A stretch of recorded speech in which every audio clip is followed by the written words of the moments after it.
What does Popeyes, chlorine, helicopters, and green flames have in common? Let's just get this over with.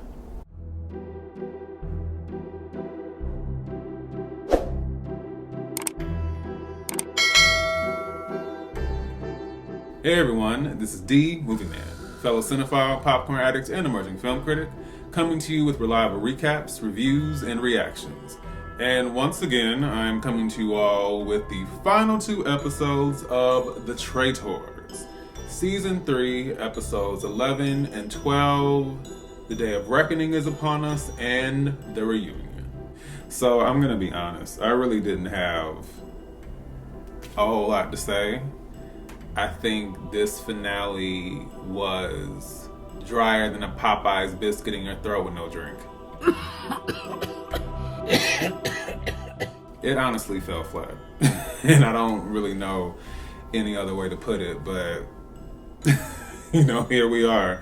So this is just going to be me giving some general commentary. I don't even see the point in going, scene by scene, or even give a general like, hey, this is what happened. So I will simply start by saying that my mother and I were obviously right, and Britney did vote for Danielle, and Danielle gets out, which was long overdue. But all the histrionics with Britney and all the, but I did no, but I know. I was like, oh, please deliver me.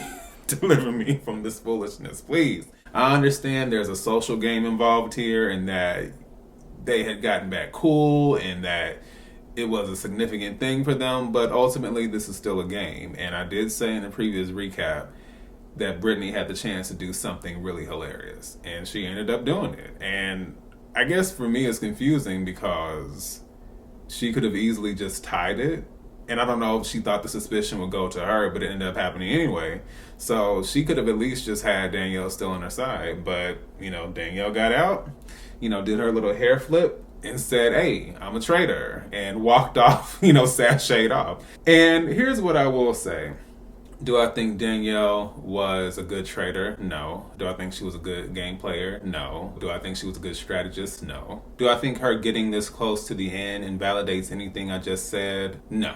But what I will give Danielle when it comes down to it is that she actually was responsible for a lot of the entertainment, good or bad, right? So I can say that, yes, I was irritated. Yes, because it really did frustrate me that given, and I've said it plenty of times in these recaps, but given what I know about Danielle, the fact that I didn't get to see that side of her in this game, it just was like, come on, But what I will give her, again, is that she kind of had everybody talking.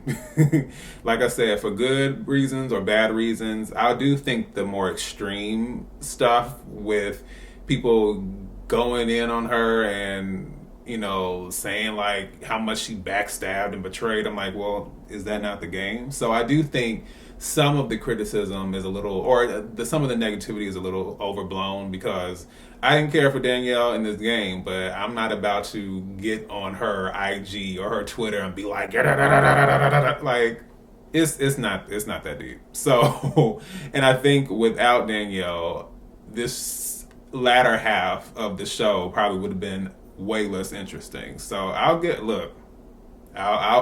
to her in that respect. For whatever reasons, she brought something to this season that made it somewhat memorable.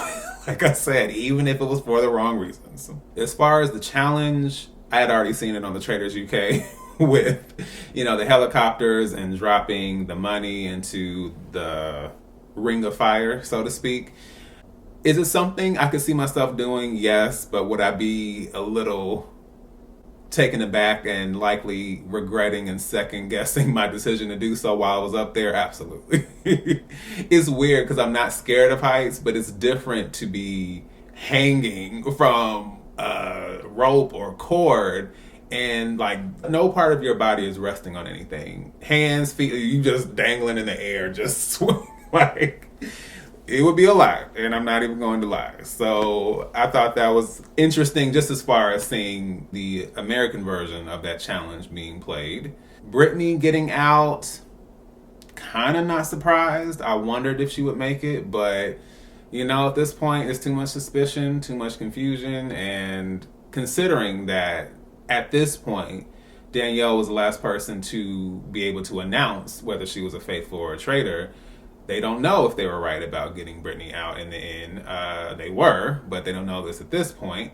And then just when it comes down to the final fire to close out the game, again, I've seen the Traitors UK, and the way that played out, regardless of it being anticlimactic or not, I do think the Ciara situation made both seasons very anticlimactic, but this finale was way worse to me than the UK season, and I think the Traitors UK season 2 still reigns supreme. And as far as the American seasons, I would definitely say it's kind of a toss-up between season 1 and season 2, but in the end, the fact that no one out of Dolores, Ivar, Gabby, or Dylan, everybody was fine just ending the game. And I was just like, that was not smart. I can kind of understand maybe not wanting to quote unquote be selfish considering what happened in season 1 and season 2. But I just feel like to have 4 people and the potential or the probability of there being a traitor in there, I thought that was wild. Now, watching it, I'm aware of the fact that they're all faithful, but if I was there, I wouldn't be comfortable with that. So I just thought it was so like, womp, womp, womp, womp, womp, womp. Like, what? I guess, and I guess, still made some money out of it. But Ivar and Dolores, absolutely not. They did nothing. They gave nothing. Ivar hardly spoke most of the time. Like Britney said, he was basically furniture being pushed around. Dolores was loud and wrong the entire time. And just like neither one of them deserved it. Sorry. At least Gabby and Dylan did something to contribute to the game. Yes, there were flaws and there were wrong, incorrect guesses and so on and so forth. But they actually, I would have been fine with just the 2 of them winning. But all 4, absolutely not.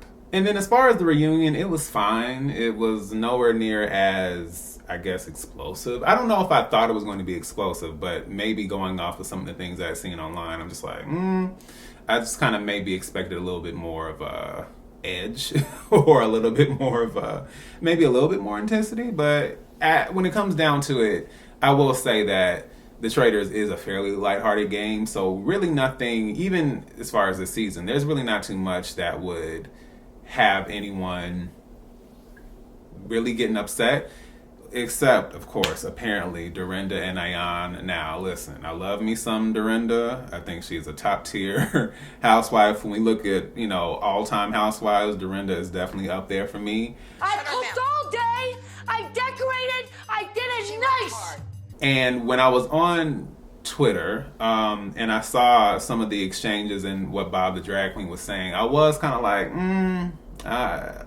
it did feel like it was possibly shady. And then given the whole going against the housewives thing, which Andy did ask, the fact that he also said like, no, I really didn't know anybody and I was just throwing names out there, that annoys me even more because like I said in my recap, there's no rhyme or reason to this. And that's not good gameplay, right? Strategy. I don't care if you're not from a gamer show like Big Brother, Survivor, and so on, but I'm just saying, like, why is there no thought process to this? They're talking about, chaos and confusion. I'm like, and to what end? Because all these people got out and they weren't people who would have even been in the position to vote them out or really know anything about the game. So I thought that whole thing was weird, but although I do love Dorinda, I'm okay with Ayan. I do think Bob the Drag Queen kind of chewed them both up, and I can't really be mad at it. Like, I think, like I said online, the idea of him possibly wanting more screen time or trying to have a moment, whatever you call it, I could have seen that then, but I think it being vocalized there on the reunion, it just suddenly felt very like, Okay, and that's kind of how Bob the Drag Queen was approaching it. I understand Dorinda was a little salty and Ayan was salty, but it was just like, if he doesn't know y'all, he doesn't know y'all. I didn't know Bob the Drag Queen, right? Some folks might tell me like, how do you not know who? I don't watch Drag Race, right? So it was what it was.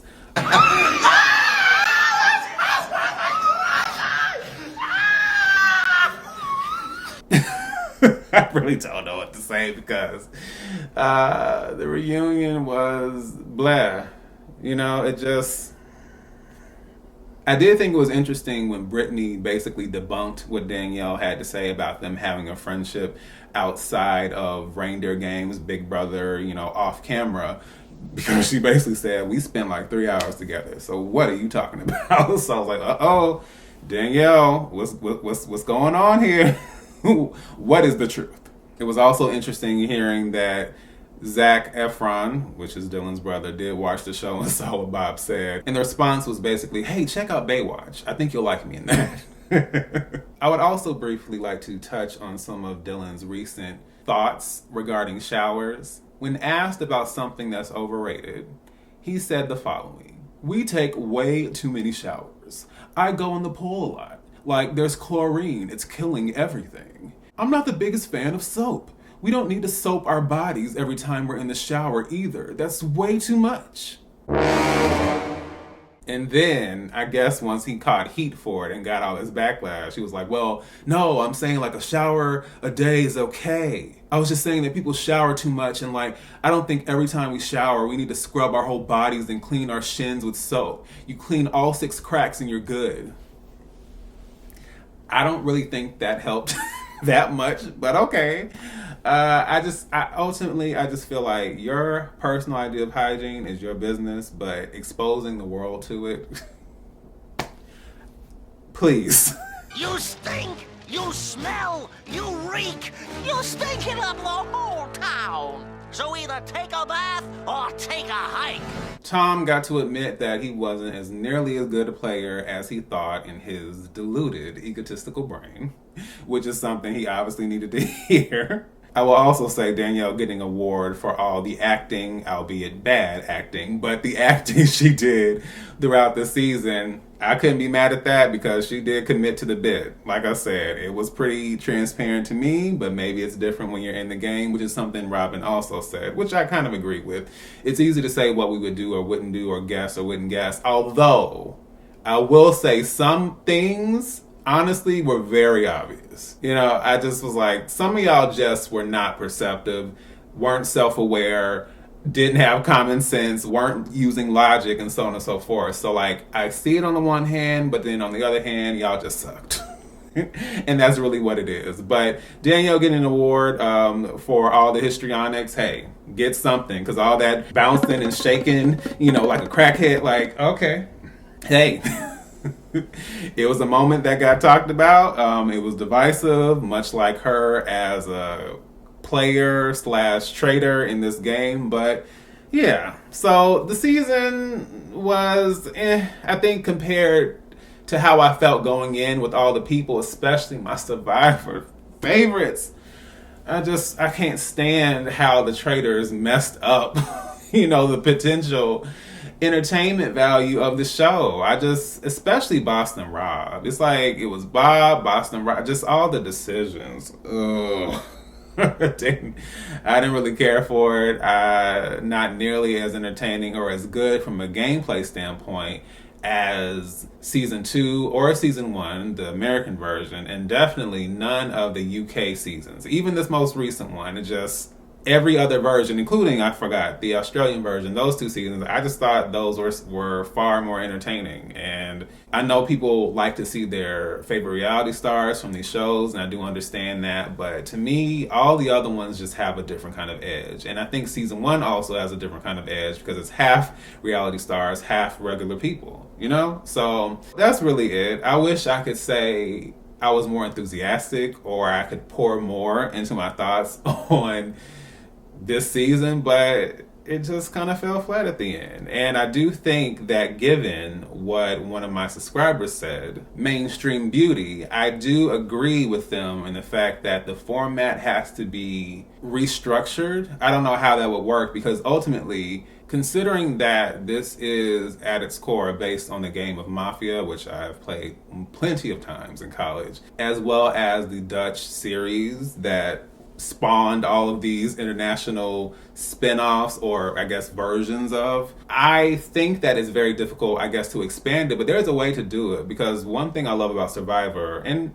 I'm not as into Big Brother, but definitely with Survivor, there's a certain structure that allows people to benefit. And I guess it's different because Traitors and Faithful is a little bit different from everyone kind of playing on an even level and the tribes and the competitions and all that. But I think they need something that works because it's just like the Traitors can do whatever, the Faithful just, sit and get picked off. And yeah, I think there needs to be something. And then besides the Shield, there's not really much there to really benefit them in the game. So I definitely agree that we need to find some way to fix it. I don't know if they will.